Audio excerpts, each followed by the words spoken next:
we decided, let's see if we can get some Hong Kong weather for you guys. So we've had a rollicking week with mayhem, and now we switch gears and get international. Now we've got a film from Hong Kong. As many of you might know, I'm a huge fan of Hong Kong films. Action films, comedies, martial arts films, and of course, their horror films. And in around 1983, there was a seminal classic which came out of Hong Kong called Mr. Vampire. Produced by Sammo Hung, who was here on this stage for SPL. And the interesting thing is, I mean, the way that I kind of got into the film festival is I wrote a fanzine. Remember fanzines? Remember Xerox fanzines? I wrote a fanzine about Hong Kong cinema. And because when I saw Chinese Ghost Story 2 at the film festival, I was hooked right away. And I go into Chinatown, and I'd be the lone white guy going up and asking for all these weird films. They stared at me all the time. And I discovered these films, and I just started writing about them in the fanzine. And one of the issues, the second issue I did, I only got off my ass to do 2 issues of it. I did an essay on the history of hopping vampire films. Because in Hong Kong films and Mr. Vampire, they're not like Western vampires, they hop. Sammo Hung always wanted to do a horror film, wanted to do a vampire film, but unfortunately Chinese traditional vampires aren't really screen friendly. They're kind of green and hairy and smell and just don't do too much. And so Sammo Hung was inspired by the Hammer Dracula films, and he created a cinema mythology of the hopping vampire. And there was Mr. Vampire 1, Mr. Vampire 2, Mr. Vampire 3, Mr. Vampire 4, New Mr. Vampire. There were TV series. It just spawned this craze in the 1980s. And this director saw Mr. Vampire when he was 7 years old, and it changed his life. And he's written and directed this film. It's a loving, moody tribute to these dark, strange Chinese cinema vampires. And he has a lot of the original actors from the original film, and it's produced by the director of The Grudge. So you know you're going to get some creeps in there. So I'd like to introduce you, and I'd also like to point out that the first time I met him the other day when he showed up to the Midnight Madness reception, he was actually dressed like a vampire hunter. In robes and beads, and I want you to put your hands together for Juno Mak.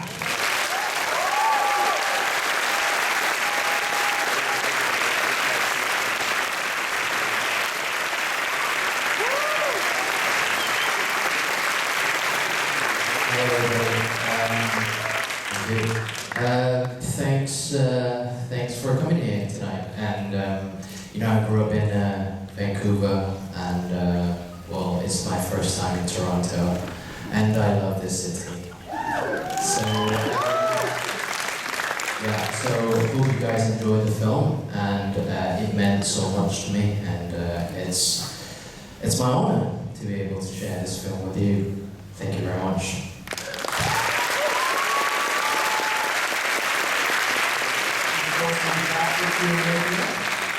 Let's hear it for Juno Mak. We introduce to you a brilliant visual stylist, Juno Mak.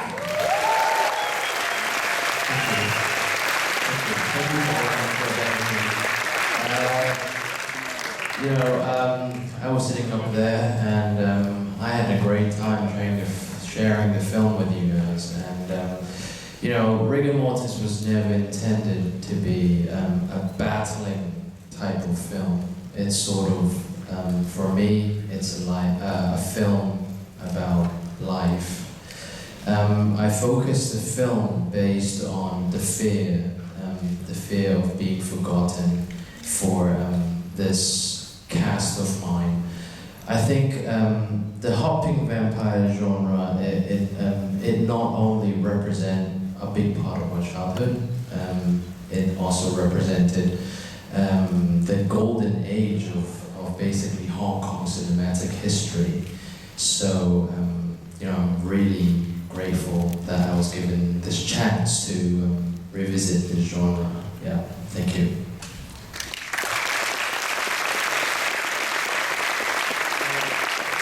For people who might not be familiar with the films, is the lead actor, Shin-Soo-ho, he was the hero in the first Mr. Vampire film.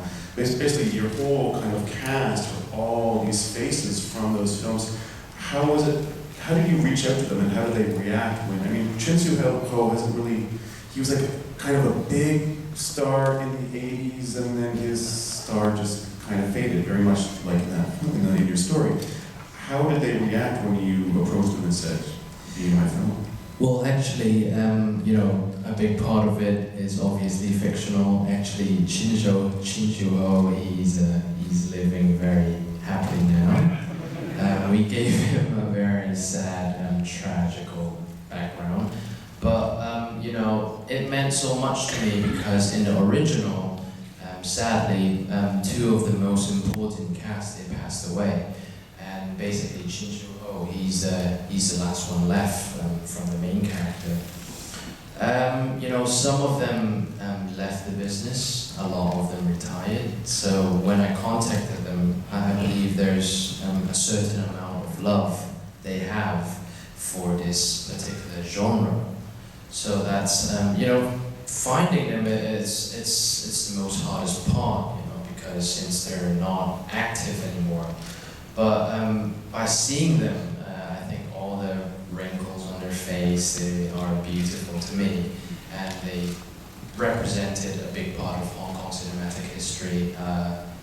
Basically, the faces where you haven't seen for many years already. So it is hard, but you know, I don't expect Richard, who played the vampire, to be running around at this age. He was a huge comedy star in the 1970s and in the early 80s.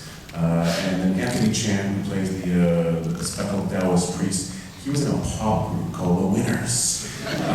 They were all big stars in the 80s. Now, the other thing that I want to ask you about is you've got a very particular look to the whole production. There's an incredible style to it, from the design to all the effects and kind of like just the whole spirit world. Can you talk about your inspiration for that, or how you pursued that and work with the team?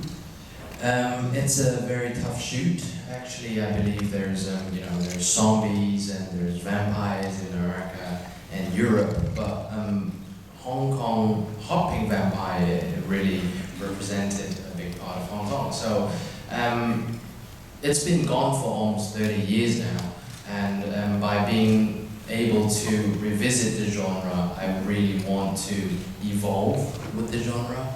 So we have over 600 CGI shots, and we did a whole amount of research on the whole hopping vampire genre and how do we fit into a more heavy drama that evolves around human emotions.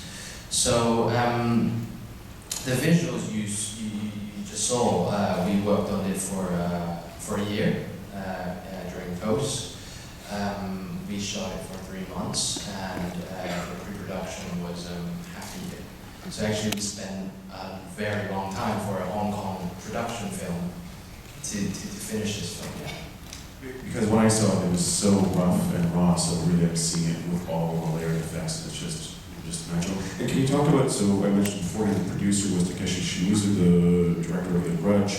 What was his involvement and his kind of guidance in the film? Well, I met him in Japan, and I believe that he was really interested in the story, because it is based on a horror genre, but it is not a pure horror film. He's really interested in the human emotions, in the relationship among the characters. So that's why he got on board the story. But you know, he's a great director and a great friend that he never really controlled my freedom in creating the story, how I shot it, or how the editing will be. Shimizu-san, he helped a lot with the post-production, let's say the sound designs, and how the effects would be like, and the coloring.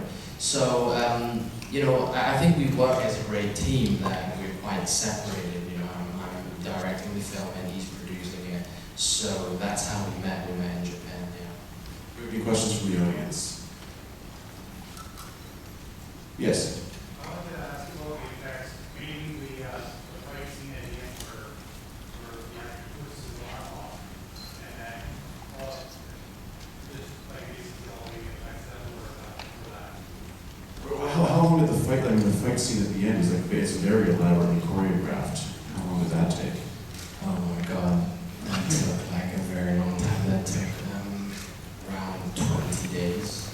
shot the film. We finished the film in 60 days, or almost 70. So the fight scene with the hand thing, that is a pain in the ass. We spent so much time on it, and we're actually, I'm really happy that we got this special makeup artist from Thailand. His name is Q. He worked on the special effects on Drive and Only God Forgives. So he's a great makeup artist. So that is a mechanical hand, and actually it's all built, and it has metal in it, and it can twist and break and everything, and it could be redone again and again. So that's how we did it. And there was a question, yes?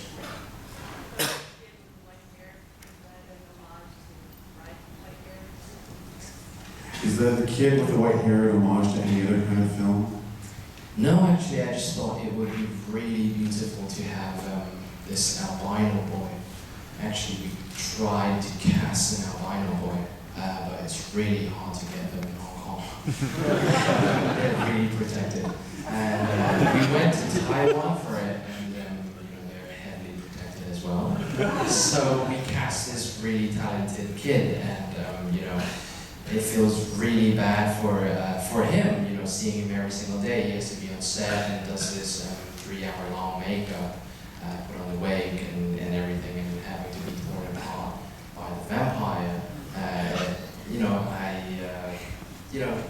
It's more like a visual thing that I wanted albino, but I always thought the color white is really beautiful, and so that's why I placed a character in it. It also stands for the purity, the innocence of humanity.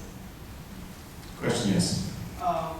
Like you, I grew up with Mr. Vampire series, and thank you so much for bringing back the high-tech version.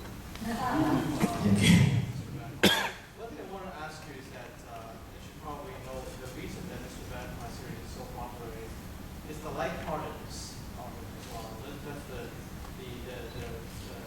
I guess the humor behind it that makes it so popular. In this version, there's a lot more drama into it, and it's a lot more seriousness. Even though that with Anthony Chan, he's still got that comedic ability. Can you talk a little bit more about your decision to make it more of a dramatic homage to Mr. Vampire, as opposed to a more lighthearted comedy background? Well, that's a great question. To be honest, it's more like a personal take on it. I don't think I'm pretty much a humorous guy, so I'm not good with it. But anyway, I believe that it's been gone for 30 years, and a lot of genre like this evolves along the time. We got zombies and vampires. I'm sure you know how much they've changed throughout the years.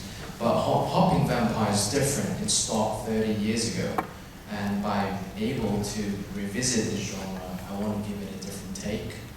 And I believe that comedic element is not what I wanted in the first place, to be able to express a story like this. In the story, I just want to express the love humans have for each other. How things are put together as in fate, how it started off as an accident, and how much you do and how far you go when a certain situation comes up. So you get a lot of different relationship, a lot of feelings in the film, and I think that's pretty much, it filled up the whole film. So I think the comedic, humorous element is not what I wanted in this version, and how I see this genre. Right. Yes. First of all, I would like to introduce you to bring back this family, and also the last song. Right. The song in the film is kind of like the theme of Mr. Vampire. But as soon as you hear that, it just sparks memories. But my question is that, this set, do you have certain either council houses in Hong Kong, or is it on set location? Where was location was it set on, like council houses in Hong Kong? There's 20% that we shot with the exterior, that's real, but almost 80% of it's all built up and set because we did a lot of location scouting and the place was beautiful. But we have a lot of technical problems, you know, with the housing and the real estate in Hong Kong with the public housing. It's good to look at, but if you want to shoot a film there, it's basically too small. You just can't put your camera in it, and not even mentioning the action you have in there. So that's it, like 20% is real and 80% of them are built. We have time for one last question.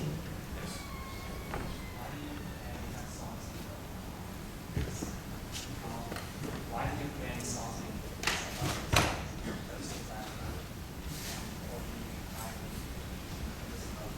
So the question is, what you might not know is Juno's also a pop singer in Hong Kong. And the question is, why aren't your songs in the film? Thank you, I'm flattered, but it seems like two different things. I'm glad you like my songs, but I just thought like, you know, with this genre, with that theme song, it's called The Ghost Bride, and it's so iconic, and I don't think my song would fit perfectly well with it. When's your next album coming out? Wow, it's getting personal now. Well, actually, I just finished my new album, but I don't have time to release it yet because we just flew in from Venice a while ago. So please wait, it's coming. And you should check out if you go to the Midnight Madness blog, we actually just put up my essay from 1991 about the history of hopping vampires. And we've got some other information on hopping vampires. So let's put your hands together. For Juno Mak.